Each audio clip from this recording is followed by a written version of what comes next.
Assalamualaikum warahmatullahi wabarakatuh. Perkenalkan, nama saya Septiana, NPM 200107007. Di sini saya akan menjelaskan dua materi dengan judul Pemikiran Kalam Syiah dan Aswaja Ahlussunnah wal Jamaah. Guna memenuhi tugas mata kuliah Tauhid dan Ilmu Kalam, dosen pengampu Muhammad Badarudin Purnama, MPD. Oke, langsung aja. Pengertian Syiah. Syiah dalam bahasa Arab ialah salah satu aliran atau mazhab dalam Islam. Nah, Syiah sendiri merupakan bentuk tunggal dari kata Syiah, yang artinya bentuk pendek dari kalimat bersejarah Syiah Ali atau pengikutnya Ali. Nah, menurut bahasa, Syiah ini bermakna pembela dan pengikut seseorang. Istilah Syiah ini berasal dari bahasa Arab yang berkenaan tentang Quran Surat Al-Bayyinah ayat Khairul Bariyah. Saat turunnya ayat itu, Nabi Muhammad SAW bersabda, "Wahai Ali, kamu dan pengikutmu adalah orang-orang yang beruntung." Selanjutnya, sejarah munculnya Syiah. Nah, mengenai kemunculan Syiah sendiri, dalam sejarah terdapat perbedaan di kalangan ahli. Nah, menurut Abu Zarrah, Syiah ini mulai muncul pasca masa akhir pemerintahan Utsman bin Affan dan kemudian tumbuh berkembang pada masa pemerintahan Ali bin Abi Thalib. Adapun menurut Syiah muncul ketika berlangsung peperangan antara Ali dan Muawiyah yang dikenal dengan Perang Siffin. Nah, dalam perang ini, sebagai respon atas penerimaan Ali terhadap arbitrase yang ditawarkan Muawiyah, nah, pasukan Ali ini diceritakan terpecah menjadi dua, satu kelompok mendukung sikap Ali atau Syiah, dan kelompok mendak sikap Ali atau Khawarij. Selanjutnya yaitu pokok-pokok ajaran Syiah. Ada 5 pokok ajaran Syiah, yaitu At-Tauhid. Kaum Syiah yang meyakini bahwa Allah Subhanahu wa Ta'ala itu Esa, tempat bergantung semua makhluk, tidak beranak dan tidak diperanakan, dan juga tidak serupa dengan makhluk yang ada di bumi. Selanjutnya, Al-Adl. Kaum Syiah memiliki keyakinan bahwa Allah memiliki sifat yang maha adil. Nah, selanjutnya, An-Nubuwah, yaitu kepercayaan kaum Syiah terhadap keberadaan Nabi juga tidak berbeda halnya dengan kaum muslimin yang lain. Selanjutnya, Al-Imamah. Bagi kaum Syiah, imamah berarti kepemimpinan dalam urusan agama sekaligus dalam dunia. Selanjutnya yaitu Al-Ma'ad. Secara harfiah, Al-Ma'ad yaitu tempat kembali. Yang dimaksud di sini adalah akhirat.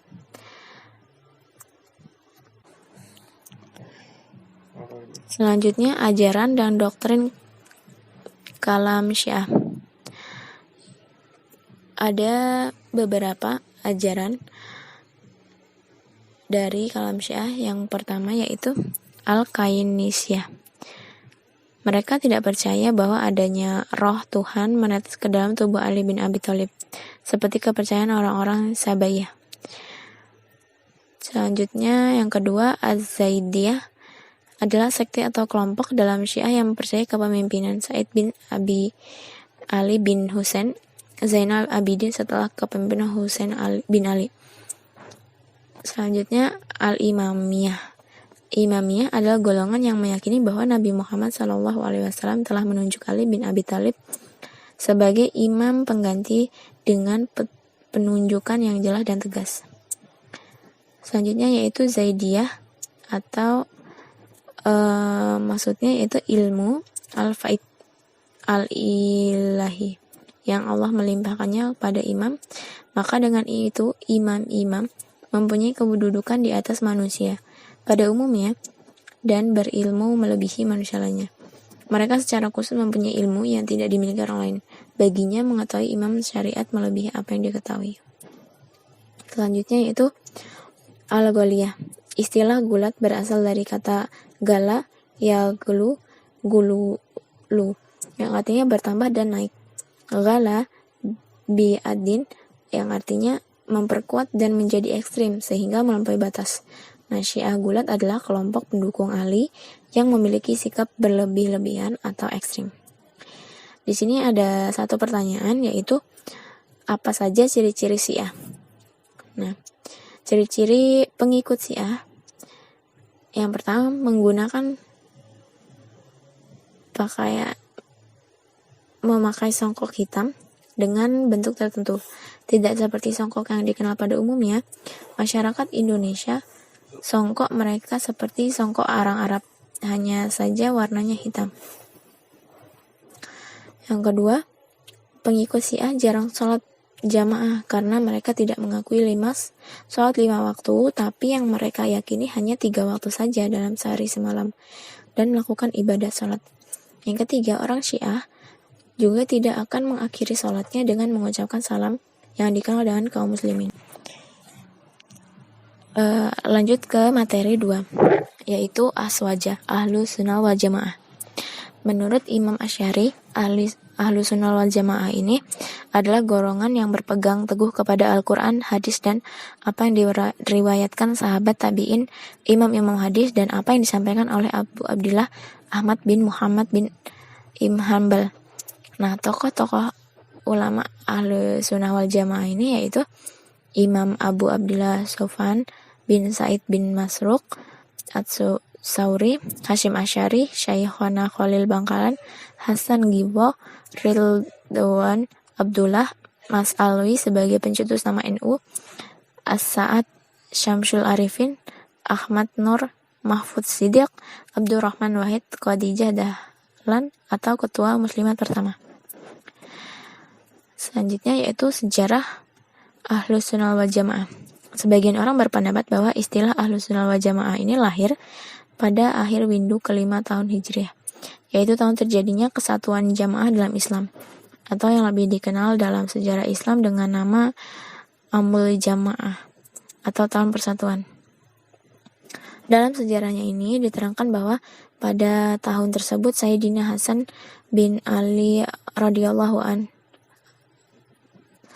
meletakkan jabatannya sebagai khalifah dan menyerahkan kepada Sayyidina Muawiyah bin Abu Sufyan dengan maksud hendak menciptakan kesatuan dan persatuan jamaah Islamiyah demi menghindari perang saudara sesama Islam. Jadi dari kata amul jamaah itulah lahirnya istilah wal jamaah yang kemudian berkembang menjadi Ahlus Sunnah wal Jamaah. Selanjutnya yaitu karakter dari Ahlus Sunnah wal Jamaah ini ada 5, yaitu at-tawasud.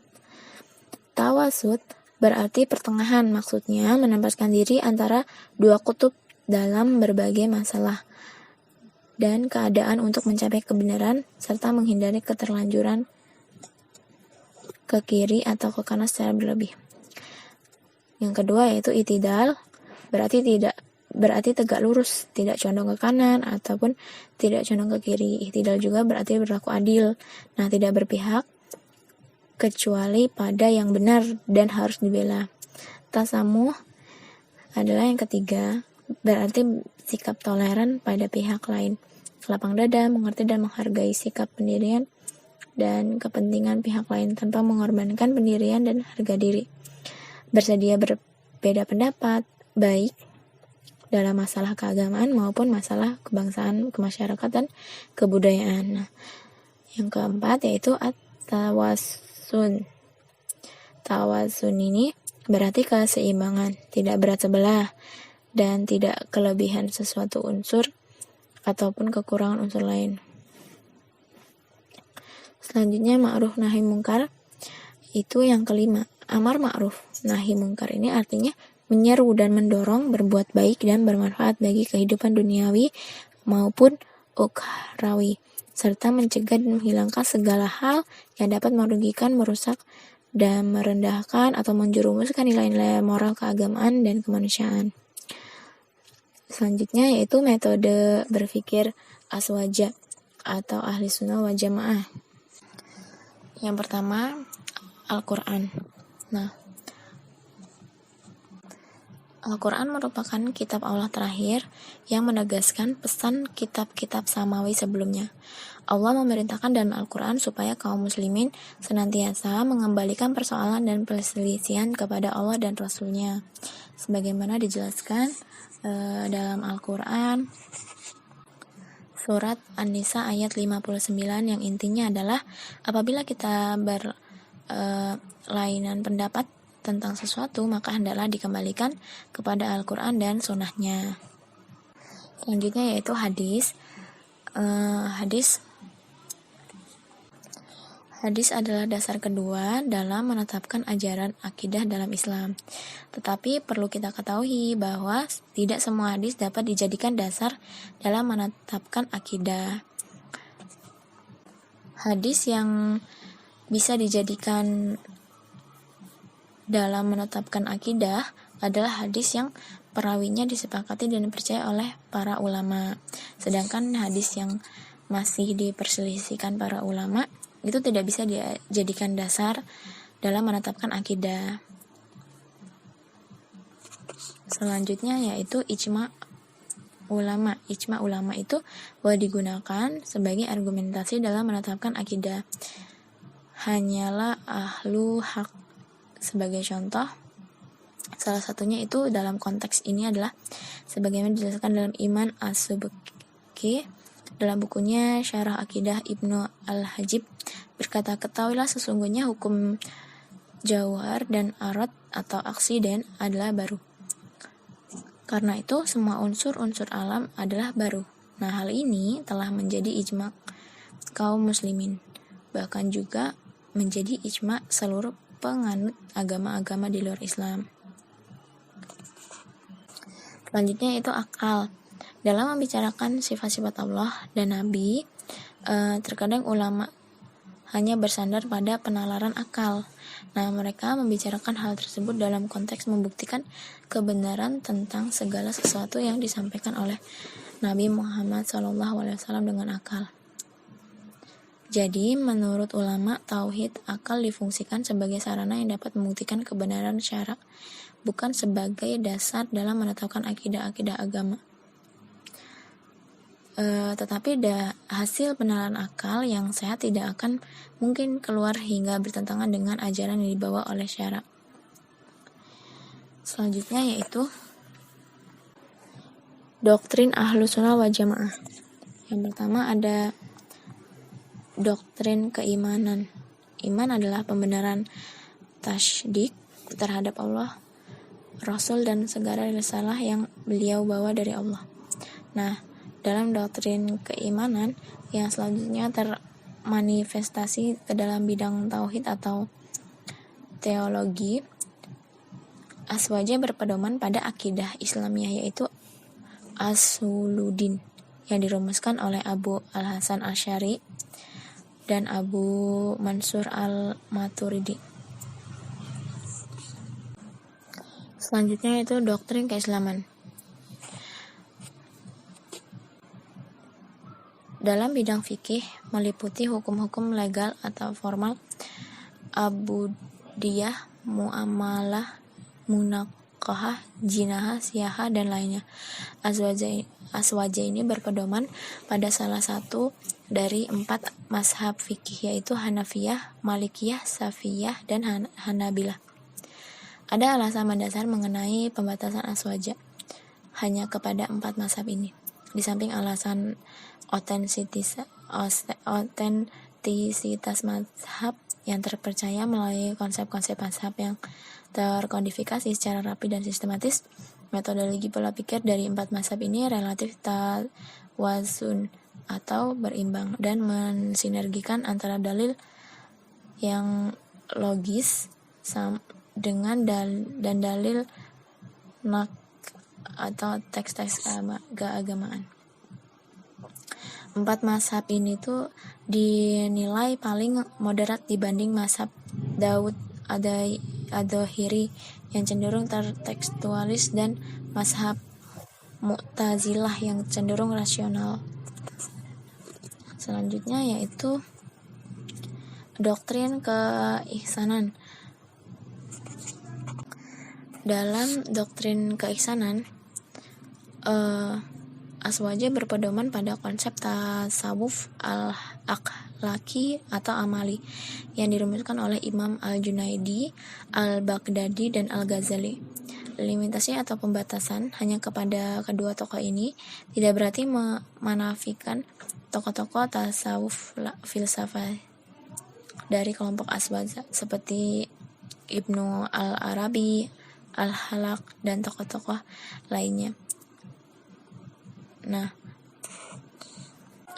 selanjutnya aliran Ahlus Sunnah wal Jamaah. Ada dua, yaitu aliran Asy-Syariah memiliki 7 prinsip pokok. Yang pertama, Allah Subhanahu wa taala memiliki sifat yang berbeda dari di luar zatnya dan bukan zatnya itu sendiri. Oleh karena itu, Allah Maha mengetahui seperti keyakinan Mu'tazilah. Yang kedua, Al-Quran adalah kalam Allah Subhanahu wa taala dan bukan makhluk, dalam arti Allah itu diciptakan oleh Subhanahu wa taala, maka bersifat qadim, dahulu atau tanpa batas. Yang ketiga, Allah Subhanahu wa taala dapat dilihat di akhirat kelak dengan kepala manusia langsung, sebab Allah Subhanahu wa taala memiliki wujud. Keempat, perbuatan manusia itu telah diciptakan oleh Allah Subhanahu wa taala, meskipun dalam diri manusia potensi atau daya yang digunakan oleh manusia itu untuk menggerakkan hati dan tubuhnya dalam berbuat atau berusaha. Selanjutnya itu yang kelima, Allah Subhanahu wa taala ini mempunyai mata, tangan, muka, dan lain sebagainya, sebagaimana tertera dalam Al-Quran surat Ar-Rahman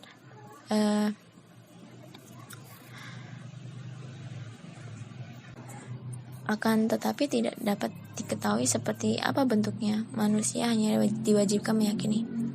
Yang keenam yaitu dosa besar yang diperbuat oleh orang mukmin tidak akan membuatnya kufur selama ia masih beriman kepada Allah Subhanahu wa taala dan Rasul-Nya. Namun dengan perbuatan dosa itu ia dikategorikan sebagai orang-orang yang durhaka. Yang ketujuh yaitu Allah Subhanahu wa taala adalah pencipta seluruh alam raya ini. Oleh karena itu Allah Subhanahu wa taala memiliki kehendak mutlak melakukan apa saja terhadap ciptaannya dan tidak punya keterbatasan kuasa apapun, termasuk dalam soal keadilan. Yang ketujuh, pemilahan di atas hanyalah konsepsi umum, sementara mengenai perinciannya menurut Al-Asy'ari semua diserahkan kepada Allah Subhanahu wa taala. Artinya apa yang ditawarkan itu hanya sebatas konsep yang dilakukan manusia, tetapi dalam tataran praktis tidak ada yang tahu kecuali Allah Subhanahu wa taala. Selanjutnya itu Maturidiyah. Nama asli pendiri Maturidiyah adalah Muhammad bin Mahmud yang dikenal dengan nama Abu Mansur al-Maturidi. Al-Maturidi hidup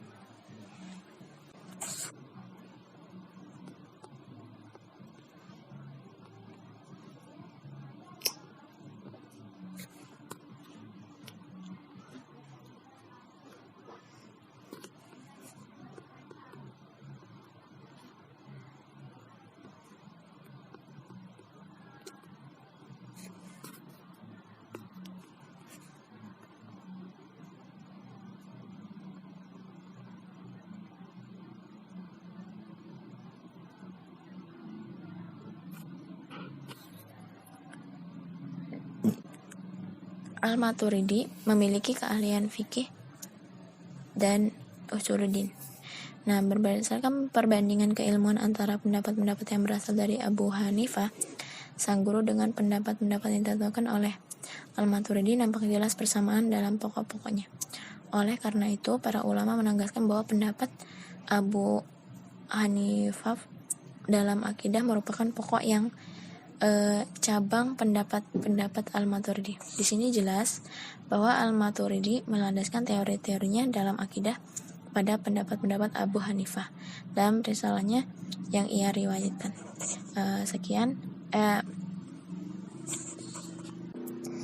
Selanjutnya yaitu pertanyaan.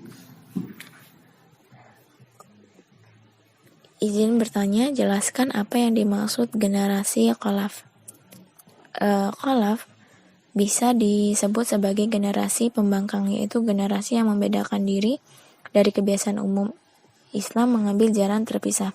Dari golongan ahlu sunnah menerapkan metode akal sebagai sumber hukum, meletakkan agama di bawah akal sehingga kedudukan akal melebihi segalanya. Nah, mazhab khalaf lahir dari Mu'tazilah, yaitu sebuah paham bersandar akal pada masa Wasil bin Attab. Murid Hasan al-Bisri juga berperan sebagai pelopor gerakan akliyah di Madinah. Sekian, terima kasih.